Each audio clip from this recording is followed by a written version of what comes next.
নমস্কার বন্ধুরা, আমি রূপা ব্লগ সিরিজ চ্যানেলে আপনাদের সবাইকে স্বাগত জানিয়ে আজকে সুন্দর একটা ফুলকপির নিরামিষ রেসিপি নিয়ে হাজির হয়েছি। এই নিরামিষ ফুলকপি রেসিপিটি স্বাদে গন্ধে একেবারে অতুলনীয়। রুটি ভাতের সাথে সাথে ফ্রায়েড রাইস পোলাওর সাথে কিন্তু অসাধারণ লাগে খেতে। একেবারে কিন্তু অনুষ্ঠান বাড়ির স্টাইলে আজ আমি বানিয়ে দেখাবো এই ফুলকপি রেসিপি, যেটা খেতে যেমনি ভালো লাগবে দেখতেও কিন্তু অসাধারণ। তো চলুন আর কথা না বাড়িয়ে আজকের রেসিপি শুরু করে দিই। পুরো রেসিপিটি কিন্তু দেখবেন, আশা করি আপনাদের ভালো লাগবে, স্কিপ করবেন না। আমি যেভাবে বানাচ্ছি স্টেপ বাই স্টেপ এইরকমভাবে বানিয়ে নেবেন, ভীষণই ভালো লাগে। তো এখন এর ফুলকপিগুলো বেশিরভাগ স্টোরেজ, তার জন্য আমি কিন্তু ফুলকপি আর আলুটাকে একটু ভাপিয়ে নেব। তো এখন স্টোরেজ ফুলকপি বলে একটু যেন ফুলকপির মধ্যে একটা গন্ধ ভাব থাকে। তো এই রকমভাবে যদি একটু নুন হলুদ দিয়ে ভাপিয়ে নেওয়া হয় তাহলে কিন্তু সেই গন্ধটাও চলে যাবে, আর শরীরের পক্ষেও ভীষণই ভালো। একটু খুব বেশিক্ষণ নয়, 2 থেকে 3 মিনিট মতো কিন্তু আমি ভাপিয়ে নেব। এটাতে কি বলো তো, একেবারে সেদ্ধ হবে না, আর ফুলকপিগুলো বেশ গোটা গোটা থেকেই একটু ভাপ তুলে নেব। দিয়ে এবার জলটা ফেলে দেব। দেখো বেশ সুন্দর করে ফুটিয়ে আমি ভাপটা তুলে নিয়েছি। এবারে গ্যাসটা অফ করে দিয়ে আমি নামিয়ে নেব। ফুলকপিগুলোকে দিয়ে একটা স্ট্রেনারে করে আমি ছেঁকে নেব। দিয়ে এবারে গ্যাসটা অন করে একটা কড়াই বসিয়ে দিয়েছি, আর কড়াইয়ে সাদা তেল দিয়ে দিয়েছি ফুলকপিগুলোকে ভেজে নেওয়ার জন্য। আর সাদা তেলটাও বেশ ভালো মতো একটু গরম করে নিচ্ছি। গরম করে নিলে কি বলো তো, তাহলে কড়াইয়ের গায়ে আর একটুও চিটিয়ে যাবে না, বেশ সুন্দরভাবে কিন্তু ফুলকপি আর আলুটা ভাজা হয়ে যাবে। তো একটু তেলটা কিন্তু গরম করে নেবে, তাহলে ভেজে নিতেও ভীষণ সুবিধা হবে। এবারে ফুলকপিগুলো দিয়ে দিয়েছি। ফুলকপিগুলো দিয়ে একটু নাড়াচাড়া করে ভেজে নেব। হালকা করে একটু ভাজা হয়ে যাওয়ার পর তারপর আমি এখানে অ্যাড করে দেব আলুগুলো।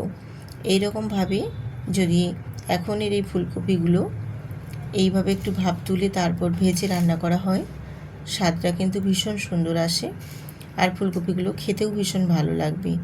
আর অদিনের বা অসিজনের যেহেতু এটা স্টোরেজের ফুলকপি, সেক্ষেত্রে বানিয়ে ভাপটা তুলে তারপর বানিয়ে নেওয়াটা সেটা খুবই ভালো, শরীরের পক্ষেও ভীষণ ভালো।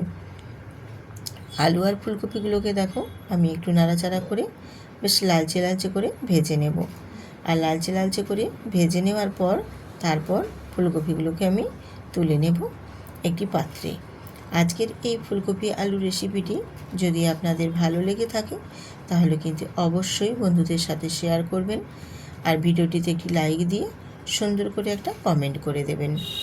আর নতুন নতুন বন্ধুদের জানাই চ্যানেলটিতে সাবস্ক্রাইব করে বেল আইকনটি প্রেস করে দেবেন, তাহলে নিত্য নতুন রেসিপি দেওয়া মাত্রই পৌঁছে যাবে আপনাদের কাছে। আমার ফুলকপিগুলো ভেজে তোলা হয়ে গেছে। এবারে ওই তেলের মধ্যে আবারও অল্প একটু তেল অ্যাড করে দিয়ে আমি এখানে একটা লবঙ্গ, একটা দারচিনি, আর হাফ চামচ গোটা জিরে, আর অর্ধেকটা তেজপাতা দিয়েছি। পরিমাণটা আমার যেই রকম আছে সেই অনুযায়ী আমি এখানে মশলাগুলো অ্যাড করে দিচ্ছি। আর এখানে একটা মশলা আমি রেডি করে নিচ্ছি। এখানে 1 চামচ দিয়ে দিচ্ছি আদা, 1 ইঞ্চির মতো একটু আদা দিয়েছি, আর 2টো কাঁচা লঙ্কা দিয়েছি, আর 1 চামচ এখানে সাদা তিল, আর কাজু আর বাদাম দিয়েছি এখানে 2 চামচের মতো।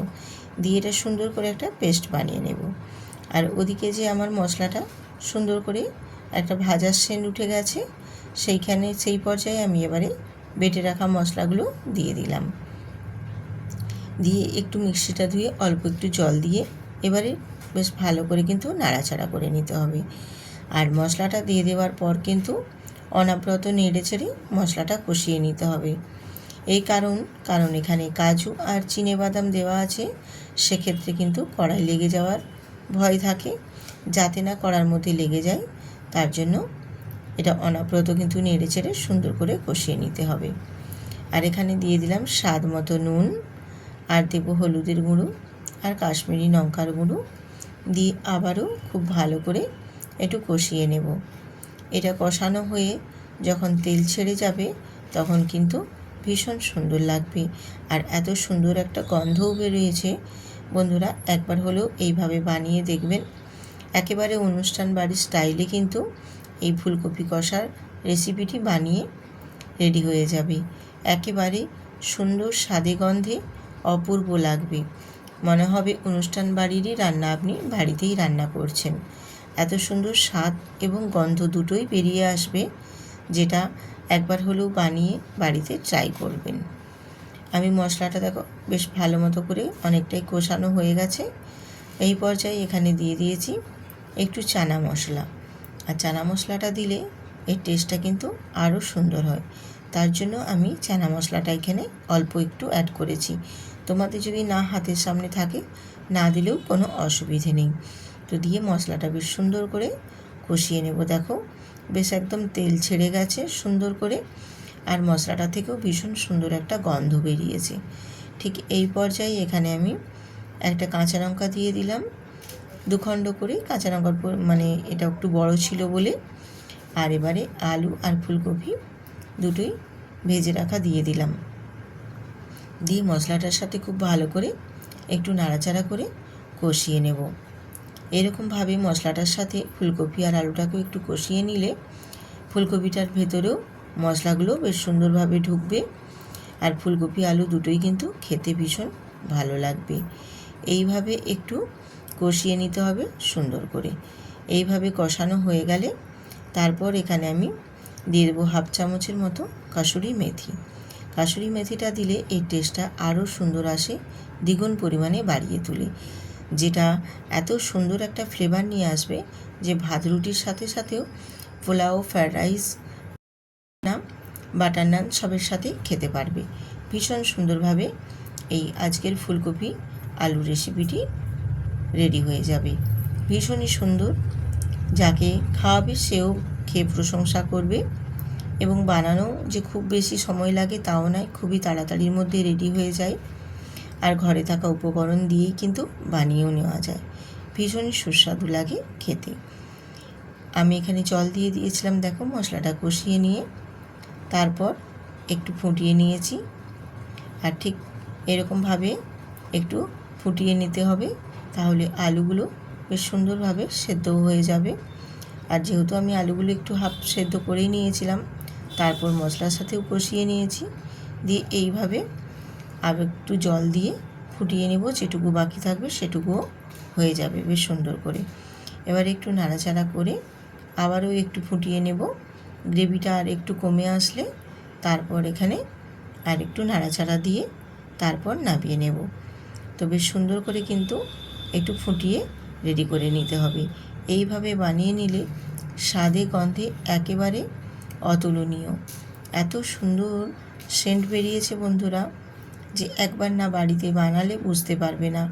কিছুই না, সাধারণ উপকরণ দিয়েই কিন্তু বানিয়ে নিতে পারবেন আজকের এই সুন্দর ফুলকপি আলুর কষার রেসিপি।